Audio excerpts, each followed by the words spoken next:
This video is basically gonna be about me and the homies going out and just hanging out, just vibing and going on a cruise and then going to an aquarium and then just hanging out, boy stuff.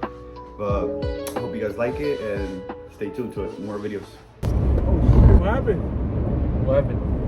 What happened? What happened? Choose the song, dude. Oh no! What's a good one? It's a damn song. Shoot, dude. Keep the vibe. I don't know. I'm under pressure. Ooh, under pressure. Under pressure, my life. Put on some Michael Jackson. By Jackson Michael, dude. I think it bugged out, by the way. Nah, dude, you got fear right. Put on it a little bit.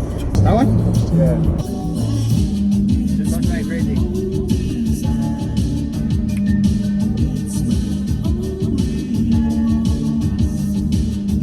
Huh? Hey yo, what the fuck? Help me! Help me! I'm getting raped by boys.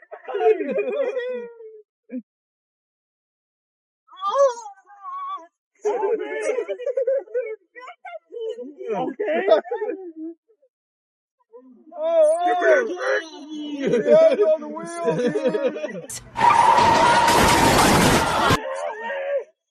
fucking spray this shit right now. I don't give a fuck. You fucking spray you, dude.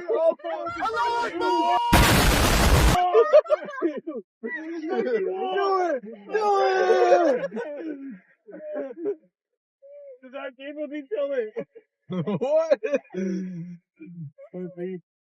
You won't do it. You won't do it. You're lucky it is here, dude. That's why you're passing me. I'll spray it on Gabe. What? We just cried. I can't see. Fucking clowns. You didn't help me.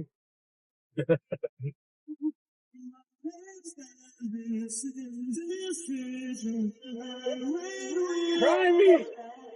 Ah!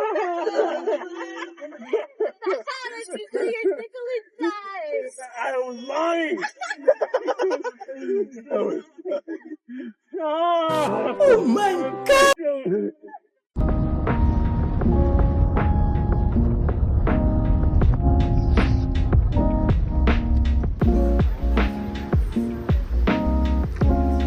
Say hi. Hey, you made it. Imagine the car gets See the truck on it. You get good parking? It works? You're not gonna get towed or anything? Where we going to Drew? Bitches. Yeah, let's go. Regular.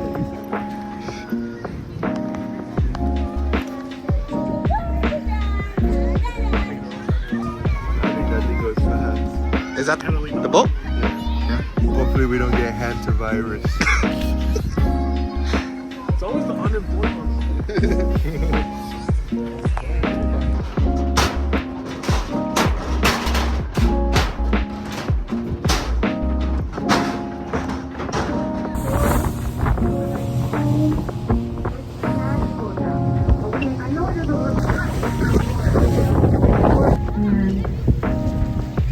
Believe it or not, it's something that, yes, they like and benefit them, but That's what we see. I think it's a shark. It's a shark. And not the and cock. because of the colorization, we're able to identify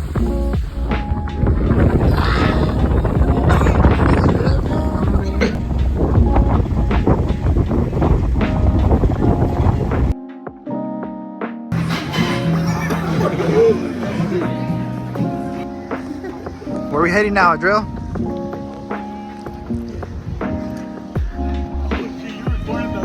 Yeah.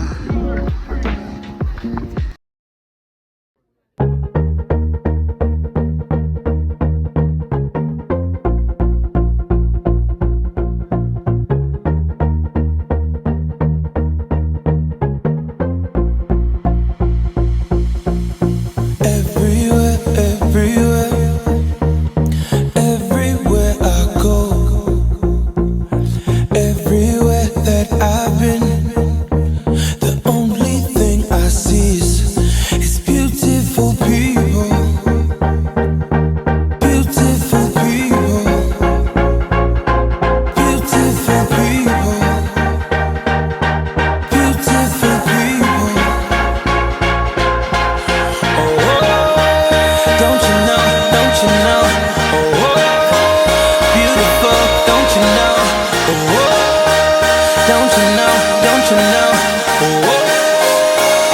beautiful, don't you know? No, no. Live your life, live your life.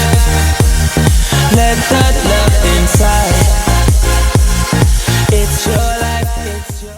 What's up, guys? I wanted to talk to you guys about a verse on the Bible that recently it hit me. I wanted to talk about it. So first I want to read you guys the verse. But this verse is very important and not many people look to it and why it's important in the sense of fasting and praying. This is going to be Matthew 17 verse 14 all the way to 20. Alright, so the verse is, Jesus cures a boy with a demon, and it starts, when they came to the crowd, a man came to him, kneeled before him, and says, Lord, have mercy on my son, for he is an epileptic, and he suffers terribly. He often falls into the fire and often into the water, and I brought him to your disciples, but we could not cure him. Jesus answered, you faithless and perverse generation, how much longer must I be with you, and how much longer must I bear with you? Bring him here to me. And Jesus rebuked the demon, and it came out of him, and the boy was cured instantly. And the disciples came to Jesus privately and said, why couldn't we not cast it out? He said to them, because of your little faith. For truly I tell you, if you have faith the size of a mustard seed, you will say to this mountain, move from here to there, and it will move, and nothing will be impossible for you. Now, in some Bibles, they take out a certain verse from here, which is the fasting and praying. And most Bibles don't have it. They take it out completely, or some Bibles like mine, they put it on the bottom, which they have it right here. And well, they tell me right here, 17 verse 20, it says, but this kind does not come out except by fasting, by prayer and fasting. And I wanted to talk about it, that I wrote a little something about it, that I wouldn't forget. But it stopped to doubting and have faith. For even the disciples, after seeing Jesus do all kinds of miracles and wonders, and after Jesus giving them authority over the demons, and for them to do signs and wonders, they still doubted, and Jesus called them out on it. But also the crowd for not believing in him. He said, you faithless and perverse generation, how much longer must I be with you, and how much longer must I put up with you? But yet he still had compassion for them, and he cured the boy. He rebuked the demon, and he gave the famous parable of the mustard seed. How even if we have the faith of a mustard seed, which is a tiny seed, for God everything is possible.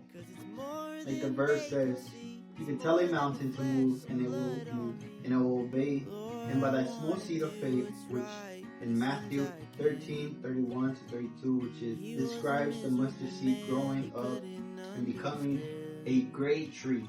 All it takes is having small faith, a small mustard seed, which eventually will grow to become a bigger tree, which your faith will grow exponentially. Like I said, through God, anything is possible. But the main goal of the parable is the fasting and praying, which it says this kind does not come out except by prayer and fasting. And this is very important, but I don't know why they take it out. For the purpose of spiritual warfare, in the sense of fasting is very helpful in the sense of getting closer to God, in the sense of being aware of the attacks of the enemy, how something can go bad and it could be something that you don't know. For example, the Bible says that it's not just flesh and blood that we have to deal with, powers in higher places that we can't see, right? So fasting and praying, in a sense, is preparing for those spiritual attacks and for that spiritual warfare that you desire, for the spiritual longing of God. And I myself struggle with gluttony. Gluttony is a big factor in society right now in America, how anything is overly consumed. You got McDonald's, you got Jack. For example, myself, that's the first meal that I had today. My first meal, I went to Jack and I bought something. Like I said, there's McDonald's, there's Jacks everywhere, there's overly consumed. And it's not small quantities, it's big quantities that you're overly consuming. And the sin of gluttony is just too easily grabbable for people. It's not just to satisfy your needs. It becomes a thing that you have to, it's like pleasure, you have to keep eating every time and bigger quantities. I myself deal with that. And lately, I've been getting really bad attacks from the enemy. and I've been trying to fast and pray at the same time to ease those attacks and become more obedient to the Lord. Because spiritual attacks are all real, whether you want it or not, especially if you have a weak mind like mine. The attacks can be really brutal. Self-control as well. It's a good way to have some self-control. Consumerism of food being everywhere. We have to have some type of control. Small portions, 1 meal, 2 meals, 3 meals. However is your diet, we must also crucify the flesh, right? The more you have in your belly, the more the flesh has more power over you. And your spirit is weak. Your flesh is fully at its capacity to sin. You wanna, your flesh searching for pleasure, searching for evil things, if it makes sense. You're filling your stomach with food. The flesh more stronger than your will because you don't fast. Let's say, for example, you're a bird and you have a chain attack your wing and you can't fly because you have not fasted before. The moment you fast is the moment you cut that chain off and you're able to fly, to see the spiritual world, to see the attacks of the enemy. Before you couldn't do it. I recommend each one of you guys to fast at least for a certain amount of hours, and then from there try to go higher and higher. The most I've done is 2 days, but I was trying to go for 3, but I couldn't. I get really bad headache. And just fasting, I want to make a video on fasting and how it's important. Prayer as well. You gotta dedicate your prayer. You have to have a prayer corner like myself. I'm trying to make it bigger. Saying trying to stop eating too much, to put fasting first for the spiritual longing, and eventually you'll get good at seizing those attacks, getting closer to God in that sense of spiritual longing for Him, desiring for Him. So it is what we talked about. That's really important, but most people and most Bibles don't have it. Most people just don't really take it serious. It should be. I hope you guys take fasting and praying serious. It's a call, and thank you for watching.